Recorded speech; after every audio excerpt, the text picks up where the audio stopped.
Jarvis, Listening, sir. can you tell me what exactly are you?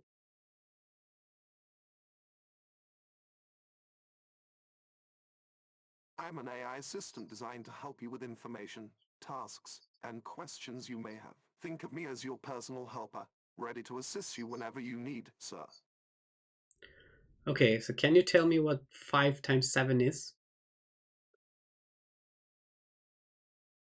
5 times 7 is 35, sir. Okay, thank you. That's all.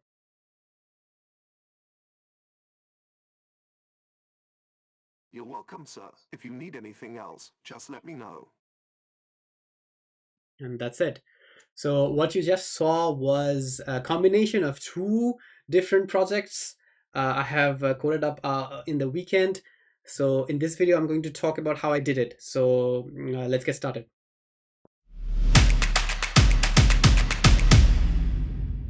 So the initial part of the project starts with the wake word, which I'm not going to say because it's going to wake up my AI assistant. So it starts with that specific wake word. So when I call it by its name, it hears it, and then it starts the background process of the conversation loop. So what is exactly like? Let's start from the conversation loop. So what I call this is a very basic project. I'm just calling it Speakbot for now because I'm not good at naming things. So Speakbot. So it is the entire codes can be found in my GitHub as well. I'll link it down in the description below. So Speakbot, when you go inside, you'll see all of the code, all of the relevant code, except for this specific script, which is not relevant at all.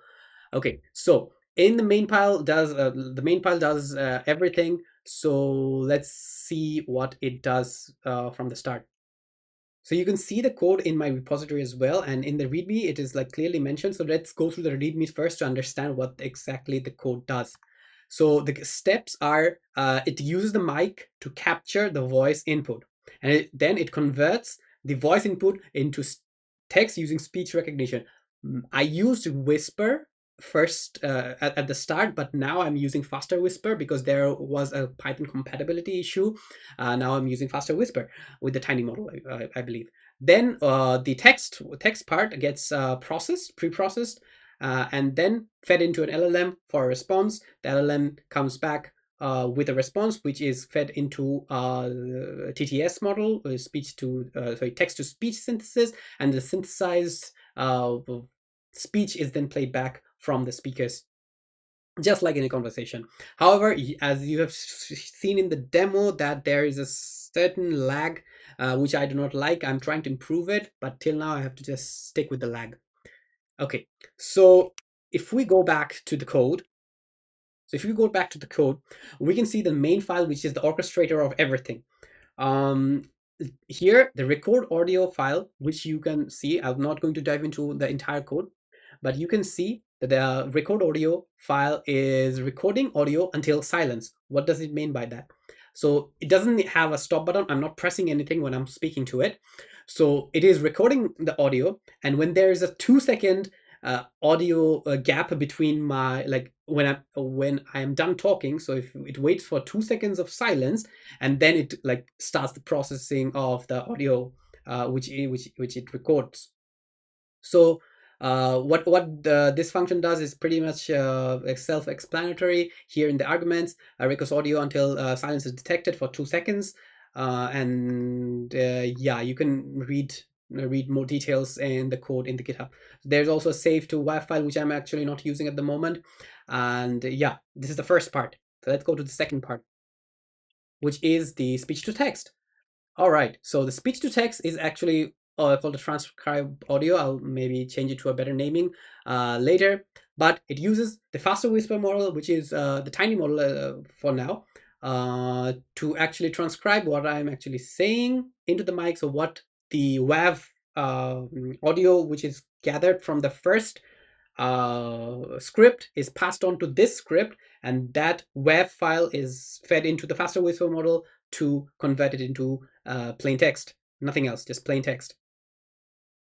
So there are some details. You can see it in the code again.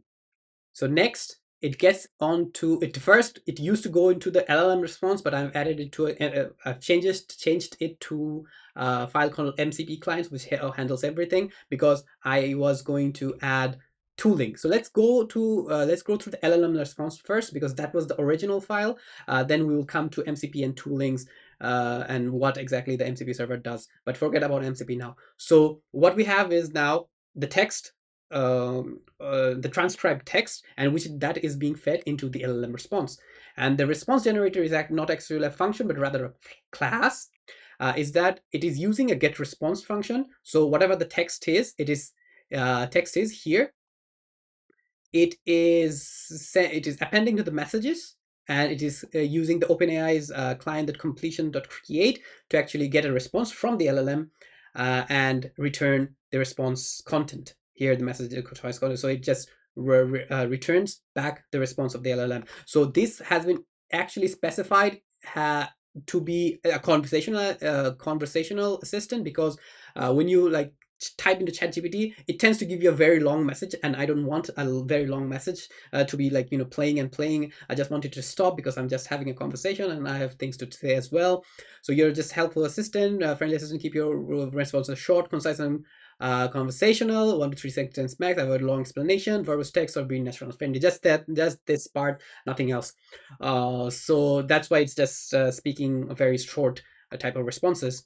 And the rest of the code, not very, like, I don't need to get into details. So it just sends the text, transcribed text, to an LLM, gets the response back from the LLM, which is still a text, and then processes on to the next file, which is text to speech. Right. So it's text to speech. For text to speech, I'm using the Piper voice, which is an open source text to speech code pipeline, whatever you can say. It just uses the models which are actually available. I'll link down the voice of Jarvis and other voices which are available in Piper TTS in the description, so that you can just configure it.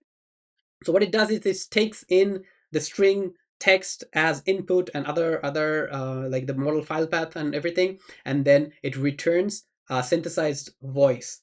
It used to save the voice, .wav file, which I do not want. Actually, I don't want like many of the outputs of the voice being saved up in my computer. I just want Jarvis to actually say it and just forget about it and nothing else. So there's also a streaming function. Streaming function means that it has been suggested by while I was vibe coding it. What it basically does is, so it uses the streaming functionalities of the LLM, because the LLM can return the response in two forms. One is streaming, like when a word by word comes in, where what you see in ChatGPT, like it seems like it's writing something, and the other one is just straight on, just the entire response, which is more common when you use the the chat.completion.create. So if you enable the streaming, so it comes in the way that you see in the ChatGPT platform. It just comes word by word. So the word by word, when a sentence, when an entire completed sentence is detected here, that specific sentence is being fed into the TTS, so that the TTS model can actually synthesize it and play it. And in the background, in a different thread, the second sentence is being generated. So there's not like a waiting time, so that the waiting time of the entire text to be generated, entire response to be available from the LLM, and then the synthesis can start. So this creates a waiting time for the synthesis. So rather than waiting when one sentence is completed, it just gets fed into the streaming pipeline, and then it synthesizes, while in the background the next sentence is being streamed as well. So it just speeds up the process a bit. So this is what the streaming things does. So a lot of code, you can go through it in the GitHub repo. I'm not going to go through it here. So this is the entire A to Z. When I speak, and when it speaks back to me, this is what exactly is happening. So two problems that I have seen in this demo. I have to turn it on using Python main.py with some arguments, and I have to turn it on to speak with which I do not want. I do not want to touch my keyboard when I'm trying to speak with it. So what I did was the second part, or the second project, which is the wake word. The wake word, I did not actually push this part into the GitHub yet, but I will by the end of this video. You can find it in the description as well. It has three important scripts that you want to be aware of, which is firstly the wake listener, the agent controller, and the TTS TTS service.py. These are the three, which is the important one. So the wake word, just to give you an explanation of what the wake word the project does. The wake word project is using a package called Porcupine, PV Porcupine. So for personal project, the Porcupine is a free, so you can have one wake word, which I've set to the wake word you have seen in the demo. I'm not going to say it, of course. So this is a very lightweight script, which is always running in the background of my Mac. The background running, because when I turn on my Mac or it comes out from sleeping, that specific background background script is always running. You can configure it using launch D, what is called the launch D. You can search it up. It's not very difficult to set it up using the help of LLMs. So I have set it up my launch D script so that this specific script is continuously running in the background. The sole purpose of this script is to listen for the wake word. It's continuously running. It's a very lightweight script. It's continuously running in the background. It listens for the wake word. And then when it listens to the wake word, it just starts up a different script found in this repository as well, which uses my speakbot commands and to turn on the conversational agent. So it uses the socket. Here you can see there's a socket. It's saved on the temp as speakbot.sock, and wake word detected. These are the logs and everything. I'm not going to go too much details, but that's the only thing that it does. Let's go to the service TTS. Okay, TTS service. Yes, TTS service. It does basically the same thing. It just returns one single thing when the wake word has been detected. So when the wake word has been detected, this specific script is turned on, and it uses the model, the Jarvis model that I've shown you here, the Jarvis model, and it just tells me that listening, sir.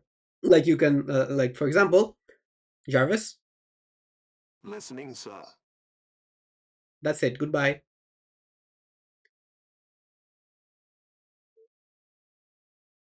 Goodbye, sir.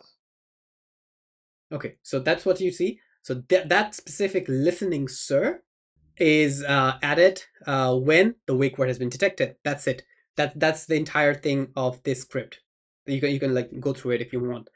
So the next thing which is important is the agent controller. Yes, the agent controller is the part which actually turns on the conversational loop that you have seen in the demo. So one thing that I have forgot to mention, that the conversation loop for the Speakbot repository or the Speakbot project, I've also written down the process of creating it as a CLI command. For example, what I'm trying to say is, if you have a terminal, so if you have a terminal, so in my terminal, it's called the talk command. So I have specified it to be like talk, and there's if I want it to loop, and if I want to use the LLM, if I want it to use the TTS, of course, these are the things that I want. And there's a timeout seconds. Timeout seconds. Just going to explain it right now. So the timeout seconds is a fallback mechanism for the agent to actually stop. The speakbot uses two different functionalities to actually terminate the conversation. One is me saying the goodbye phrase, or just tell it to like stop talking, or like stop it, or goodbye, or something like that. That registers it as a command to actually stop the conversation. How I did it is using an MCP server, which I'm going to come back to. And there's another way. It's called the timeout seconds, which I specified to be 8. So if there's nothing coming from the mic for 8 seconds, it automatically terminates the conversation loop. So that's what it does. So I've configured it in a way so that it uses a specific CLI command called talk with these arguments, and that's what it does. So the agent controller script here, is activated when the wake word is detected. So when the wake word is detected, it actually goes to this specific like bin and talk, which is the actually the command. It uses it specifies the loop argument, the use LLM, the use TTS, the timeout seconds. This is the specific thing that you saw. It uses and this is the speak bot command, and it commands that into its sub process, meaning that it's one of the threads. So it starts that off. That's the entire job of the agent controller here. So that's the second part of the project. Now, for the last part, I'm going to explain you what the MCP server does and what's my plans are for the future.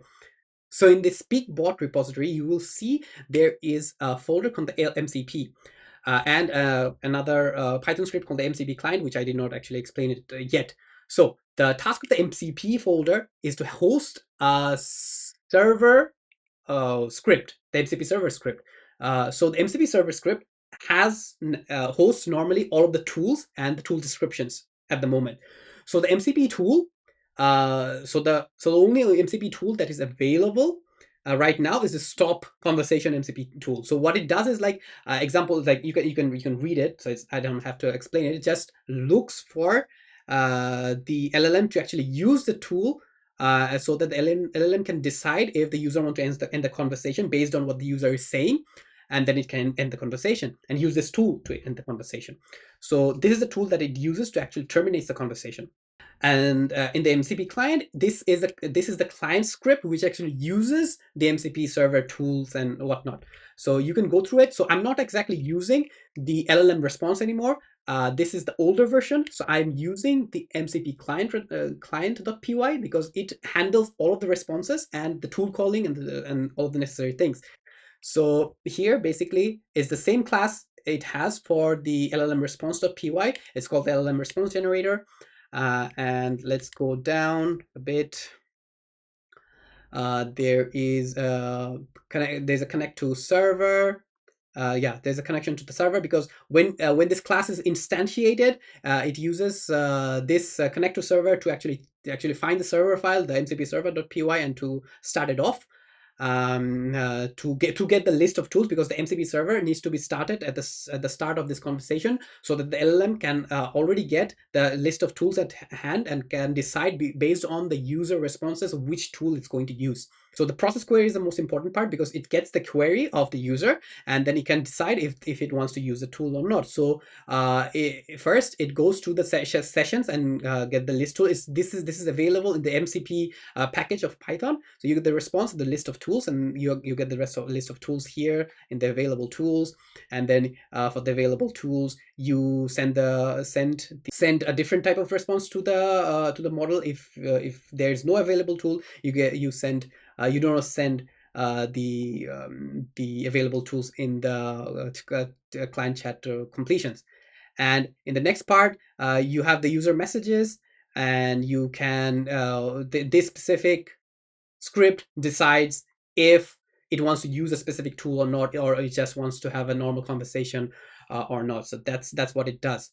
You can go through it. It's a very interesting. This part of the script is very interesting because you get a response. There's a get response, and it is saying how and there's also a get simple response, because if the MCP is not connected or there's a problem with the tooling, it can just use a get simple response to just have a conversation and not use any of the tools which is available in the MCP, because it cannot get the tools, or the MCP server has been crashed or something. So it has a specific fallback mechanism, all thanks to AI. The vibe coding, I use the open code to actually code, so I can, like, in the side, I just type it out, tell my plans, to ask it how to make my plans better, and it suggests me everything that you can see right now. So my plans for the future is particularly, like, awesome. And in the last video, you have seen me actually talk about the Gawk CLI tool and its usage for the Google Calendar. I'm going to do this. There's a plans for improvement, future improvements. So you can see that the Jarvis like wake word has been already done. I've explained the conversation history. It's saying it's done, but it's not actually, because I want to implement a persistent memory which I will talk in the next video when I've actually completed it. So persistent memory, that it will remember all of the conversation, even if the conversation loop has been cut off. So there will be a text file or a database or a graph, most likely a graph database, which actually saves all of the conversations so that it can refer back to something if needs be. So next part is adding the Google Calendar integration, reading Gmail, creating C++ version if it's needed, adding a German language support because I want to talk to it in German as well. So that's it. I'm very excited to add the Gog CLI command because it's completely awesome. If you haven't checked my last video about the Gog CLI, please do so. It's an awesome package and an awesome command tool. So I'm going to use the tooling that you've seen in the MCP server. Here you can see the tool, one of the tools. So I can add another tool just below it that uses and write the code for it to use the Gog CLI, the calendar part. That's it. So what it will basically do is when I talk to it, when I say that create an event for me tomorrow at 3, I have a meeting at tomorrow at 3, create an event for me in my calendar, it's actually going to do that. And if I then further ask it that if do I have any plans tomorrow, do I have any calendar events or plans tomorrow, it will go through my calendar and get that event and tell it back to me in normal voice. Isn't that awesome? So I'm very excited to implement that part of the that part. So you can just follow me on, subscribe to my channel, and you'll see in the next video I would have already done it by the weekend. So thanks for viewing and sticking it till the end, and I will see you on the next one.